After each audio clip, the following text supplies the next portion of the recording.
राम राम दोस्तों, आज अगर मैं आपसे कहूं कि अगर आने वाले 15 सालों में ऑलमोस्ट आधा देश सूख चुका होगा और लोगों के मरने का सबसे बड़ा कारण पानी की समस्या बनेगी, तो शायद आप मुझे एक बेवकूफ समझें। पर जरा इन वीडियोस को ध्यान से देखिए। पानी नहीं है, पूरा ये रोड में पूरा नल कौन सा भी बोर में पानी। Since the water supply has been stopped to reduce water consumption. There is no groundwater because most of the bore wells are running dry.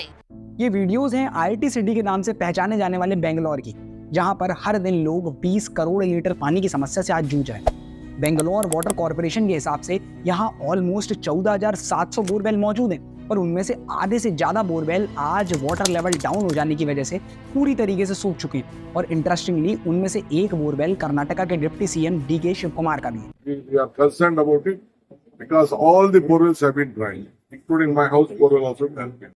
यही हालात को चीफ मिनिस्टर सीतारमैया के यहाँ भी दिखेंगी, जहाँ पर पानी के लिए वाटर टैंकर्स को पहुँचते आज देखा जा सकता है, जिसकी वजह से आज बेंगलोर के हालात कुछ ऐसे हो चुके हैं कि ऑफिस से वर्क फ्रॉम होम दे दिया गया है, प्राइवेट स्कूल्स की क्लासेस ऑनलाइन कर दी गई हैं और ऑलमोस्ट सभी काम बंद पड़ गए।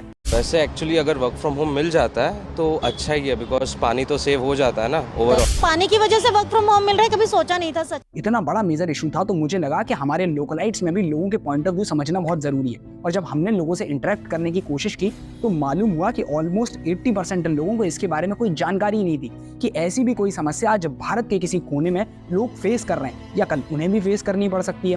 वाटर क्राइसिस को लेकर आपकी समझ मतलब कितनी नॉलेज है आपकी कि है क्या दरअसल वाटर क्राइसिस? पानी को हटा देता है, इसलिए कि गर्मियों के समय में अल्टरनेट हो जाता है पानी, बाकी बोरिंग हमेशा चलती है। तो बेंगलोर अभी इससे क्यों जूझ रहा है, क्या लगता है? अब ऐसा बिल्कुल नहीं है कि ये समस्या एकदम से किसी प्राकृतिक आपदा की तरह हमारे सामने आकर के खड़ी हो गई हो या फिर किसी एक पर्टिकुलर एरिया की समस्या हो जिससे बाकियों को कोई फर्क नहीं पड़ने वाला हो। इसीलिए आप सब्सक्राइब या लाइक करने में अपना समय दें या ना दें, पर इसे समझने की और शेयर करने की आज कोशिश जरूर करिएगा। किसी भी चीज को समझने के लिए ये बहुत जरूरी है कि हाउ इट स्टार्टेड। अब अगर हम इसे पिछले कुछ सालों में पीछे जाकर के देखेंगे तो साउथ अफ्रीका का केप टाउन 2018 में वो पहला शहर बना जहां पर ग्राउंड लेवल वाटर इतना ज्यादा डाउन हो गया था कि डैम लेवल 13.5% तक पहुंच गया और पूरा शहर डे जीरो की कगार पर था, जिसकी वजह से 40 लाख लोगों के लिए एकदम से पानी की सप्लाई रोक दी गई और पूरे शहर में हॉस्पिटल जैसे जरूरी संस्थानों को छोड़ करके बाकी सब बंद कर दिया गया। Cape Town, it could become the first major city in the world to run out of water. Cape Town, South Africa is inching closer now to day zero. It's just 92 days away from having to shut off most water taps because of a severe drought. पर ये बात सिर्फ Cape Town की नहीं थी, बल्कि Sao Paulo, Melbourne, Jakarta, London, Beijing, Istanbul, Tokyo, Mexico और बेंगलोर जैसे शहरों को लेकर के भी ये प्रेडिक्ट किया गया था कि आगे आने वाले समय में ये सभी एक दिन डे जीरो के नजदीक खड़े दिखाई पड़ेंगे। इवन भारत में भी नीति आयोग की एक रिपोर्ट के हिसाब से ये कहा गया था कि 2020 तक भूजल कुछ इलाकों में पूरी तरीके से खत्म हो जाएगा। The Niti Ayog's latest report has claimed that Bengaluru will run out of groundwater in the next 2 years. Water resources analyst Betsy Otto ने अपना पॉइंट रखते हुए बताया था कि आज इस वाटर क्राइसिस की समस्या को, जिसे हम ग्लोबल लेवल पर देख रहे हैं, इसे लेकर अगर हमने आज से कुछ सोचना शुरू नहीं किया तो 2040 तक ऑलमोस्ट आधी से ज्यादा दुनिया में पानी एक बड़ी समस्या बनकर के रह जाएगा। और आज 1.5 करोड़ की आबादी वाला शहर बेंगलोर में वो प्रेडिक्शन बिल्कुल सही होता दिख भी रहा है। जहां बोरवेल सूख चुके हैं, नलों में पानी नहीं है, फ्लैट्स में रहने वाले लोगों को सिर्फ आधी बाल्टी पानी में अपना काम चलाना पड़ रहा है। और इसके पीछे का जो सबसे बड़ा कारण है वो है बढ़ता अर्बनाइजेशन और कम होता मॉनसून लेवल, जिसकी वजह से जिस बेंगलोर में कभी 264 लेक्स हुआ करते थे वो घटकर आज सिर्फ 81 रह गए हैं। और इसका जो सबसे बड़ा फायदा उठा रहे हैं वो है भ्रष्ट जल माफिया और रियल एस्टेट, जिनके लिए ये आपदा आज एक बिजनेस बनकर के रह गया। इसी वजह से आप आज अगर देखेंगे तो बेंगलोर में पानी के टैंकर्स की कीमत 3000 रुपए के भी पार निकल गई है। इवन एक रिपोर्ट के अकॉर्डिंग ब्लिंकिट ने भी बेंगलोर में वाटर टैंकर्स की सप्लाई सर्विसेज को स्टार्ट करने का प्लान कर लिया। पर क्या ये समस्या सिर्फ बेंगलोर में ही देखने के लिए मिल रही है? नहीं, ये सिर्फ बेंगलोर में ही नहीं बल्कि बढ़ती आबादी वाले शहर जैसे कि दिल्ली, हैदराबाद, चेन्नई, पंजाब और गुड़गांव में भी ऐसी समस्याओं को आज लोग फेस कर रहे हैं। जहां आज से 4 साल पहले बेंगलोर जैसी स्थिति को चेन्नई में भी देखा जा रहा था, जहां चेन्नई का ground level water Los Angeles के अकॉर्डिंग 4 टाइम तक कम हो गया था। One of India's biggest and fastest growing cities, Chennai, sitting on a time bomb of water scarcity. वहीं दिल्ली की 1/4 पॉपुलेशन में आज भी पानी की समस्याओं से लोग जूझते दिखाई पड़ेंगे, जिसमें से 2 लाख की आबादी वाला संगम बिहार का भी नाम जुड़ा हुआ है। जहां न केवल नहाने और कपड़े धोने का पानी बल्कि खाना बनाने और पीने तक की पानी की समस्याओं से परेशान लोग सरकार से गुहार करते दिखाई पड़ेंगे। कब से पानी आप लोग को पीने वाला नहीं आ रहा है? हो गए 2 दिन तो हो गए। 2 दिन। तो हैंडपंप आज दिल्ली में इस पानी की समस्या न केवल ग्राउंड लेवल वाटर डाउन होने की वजह से है, बल्कि इसके कई और कारण भी दिखेंगे, जैसे कि यमुना का पॉल्यूटेड होता पानी या फिर पानी में बढ़ती अमोनिया की मात्रा इस वाटर क्राइसिस की समस्या को और भी ज्यादा बढ़ा रही है। पंजाब एग्रीकल्चर यूनिवर्सिटी में भी पंजाब के ग्राउंड लेवल वाटर को लेकर के ये बताया गया था कि 1998 से लेकर के 2018 के बीच में पंजाब के 22 डिस्ट्रिक्ट के बीच में हर साल 1 मीटर ग्राउंड लेवल वाटर कम होता नोटिस किया गया है, जो इस वाटर क्राइसिस की समस्या को एक दिन पंजाब में भी खड़ा करना शुरू करेगा। पर अब प्रश्न ये है कि पानी फिर इतना खर्च हो कहाँ रहा है जिसकी वजह से हम इतने परेशान हो रहे हैं। अगर हम ढंग से देखेंगे तो हमें समझ में आएगा कि भारत एक एग्रीकल्चरल देश है, जहां पर 70% आबादी आज भी एग्रीकल्चर और एनिमल हस्बेंड्री पर डिपेंड करती है। इसी वजह से आज भारत में 78% वाटर सिर्फ इरिगेशन में कंज्यूम किया जाता है, जिसमें मोस्टली पानी का कंजप्शन ग्राउंड वाटर रिजर्व पर ही डिपेंड करता है। इसी वजह से आप अगर देखेंगे तो पंजाब और महाराष्ट्र में होने वाली चावल और गन्ने की खेती इस पानी का सबसे ज्यादा कंज्यूम करती है। एक्सपर्ट्स के हिसाब से इसे मैनेज किया जा सकता है अगर पंजाब में मिलेट्स और राइस की खेती में एक ट्रांजिशन लेकर के आया जाए, यानी कि ऑल्टरनेटिव वे में अगर मिलेट्स और राइस को अगर बोया जाएगा तो इरिगेशन के लिए कंज्यूम होने वाले पानी का कंजप्शन कम किया जा सकता है। पर एकदम से क्या जरूरत पड़ गई?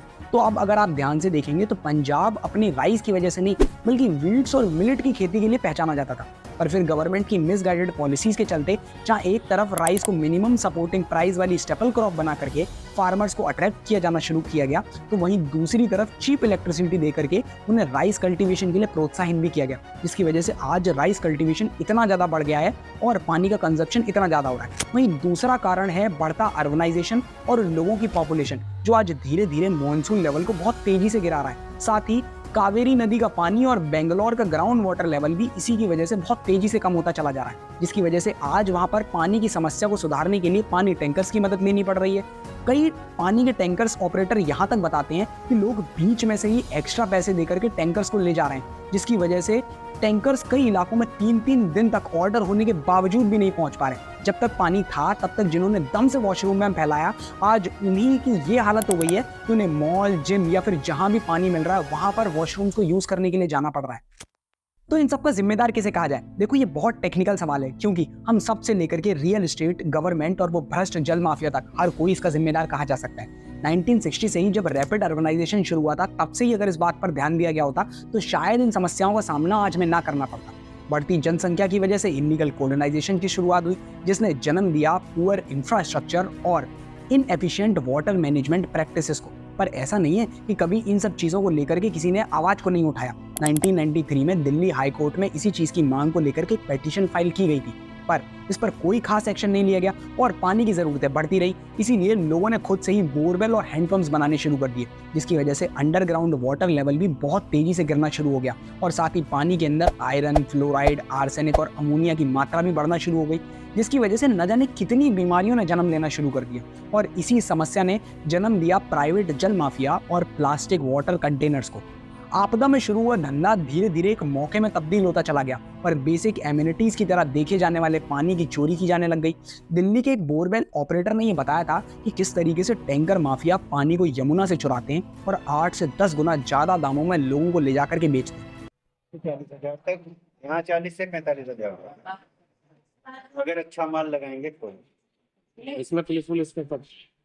इसी चीज को पॉइंट आउट करते हुए अभी deputy CM DK Shivakumar ने भी कहा था कि पानी एक बेसिक एमिनिटीज है, हर किसी की जरूरत है, इसीलिए इसे एक कॉमन इशू की तरह देखा जाएगा और कोशिश की जाएगी कि वाटर टैंकर्स की कीमतों को कम से कम दामों में फिक्स किया जाए और करीबन 550 रुपए में हर किसी को उपलब्ध कराया जाए। समझ में आ रहा है? उस पानी को अगर फेंकते समय तुमने उसकी कीमत नहीं रखी ना, तो मकान बेचने वाले रियल एस्टेट से लेकर के गवर्नमेंट तक ने हर किसी ने उसे धंधा बना लिया और तुम ही को बेच दिया। पर तुम्हें क्या लगता है, इससे लोग कुछ सीख पा रहे हैं? क्या सोचते हो, इन परेशानियों को देख करके लोगों को कुछ असर पड़ रहा होगा? तो आपको जानकर के हैरानी होगी कि बहुत से ऐसे लोग हैं जो अभी तक जानते तक नहीं है कि ऐसी भी कोई समस्या उनके सामने कभी आ सकती है, या फिर देश के कोई कोने में आज लोग इस समस्या को फेस कर रहे हैं। वाटर क्राइसिस को लेकर के जब लोगों से जानने की कोशिश की तो सबसे पहले उन्हें राजस्थान याद आया, क्योंकि वो रेत के टीलों में पानी के ना होने को वाटर क्राइसिस समझ रहे थे। कुछ लोगों ने तो इसे होली से पहले हिंदू फेस्टिवल्स को टारगेट करने का एक एजेंडा तक बता डाला। ये वही लोग हैं जो अपना भला सिर्फ इसलिए नहीं करना चाहते हैं जिससे कहीं इनके सहारे आपकी मदद ना हो जाए। वाटर क्राइसिस सिर्फ कुछ लोगों के लिए ही एक समस्या नहीं है, बल्कि मानव जाति के खत्म हो जाने का एक कारण भी बन सकती है अगर समय रहते इस पर ध्यान देना शुरू नहीं किया गया तो। यूं तो हमारी धरती पानी से भरी पड़ी है, पर उसमें से 97% पानी सॉल्टी और 2% पानी आज फ्रोजन स्टेट में मौजूद है। मतलब सिर्फ 1% ही पानी है जिस पर यह मानव सभ्यता आज टिकी हुई है, और वो पानी भी अंडरग्राउंड मौजूद है जिसे आज हम धीरे धीरे वेस्ट करते चले जा रहे हैं। अब ये न केवल पानी को खत्म कर रही है बल्कि मिट्टी को भी धीरे धीरे सिकोड़ने लग गई है। इसका सबसे अच्छा एग्जांपल है मैक्सिकन सिटी, जहां कुछ जगहों पर तो जमीन 9 इंच तक शिंक कर चुकी है। तो फिर क्या हम इसके लिए कुछ नहीं कर सकते हैं? हाँ, बिल्कुल कर सकते हैं। सबसे पहले पानी जैसे इंपॉर्टेंट रिसोर्सेज की वैल्यू करके, जिससे उसे ज़्यादा से ज़्यादा यूज में लाया जा सके और वेस्ट को रिड्यूस किया जा सके। और दूसरा, एग्रीकल्चर और एरीगेशन में ट्रांसफॉर्मेशन लाकर, मतलब अगर अलग अलग क्रॉप्स का इस्तेमाल अगर ऑल्टरनेटिव वे में किया जाएगा तो पानी की खपत भी कम होगी और मिट्टी से पैदावार भी बढ़िया की जा सकेगी। और तीसरा, ज़्यादा से ज़्यादा प्लांटेशन करके, क्योंकि आज इस तेज बढ़ती दुनिया में बड़ी बड़ी इमारतें और पक्की रोडें ग्राउंड लेवल वाटर को रीफिल ही नहीं होने दे रही हैं, जिसकी वजह से मॉनसून लेवल भी बहुत तेजी के साथ कम होता चला जा रहा है। अब ये तो कुछ मेरे सुझाव थे, अगर आपके पास कुछ और भी बेहतर सुझाव हो तो कमेंट बॉक्स में देना मत भूलिएगा। मिलेंगे अगली वीडियो में जल्दी, तब तक कुछ सीखते रहो, जागते रहो। जय हिंद, जय माँ भारती।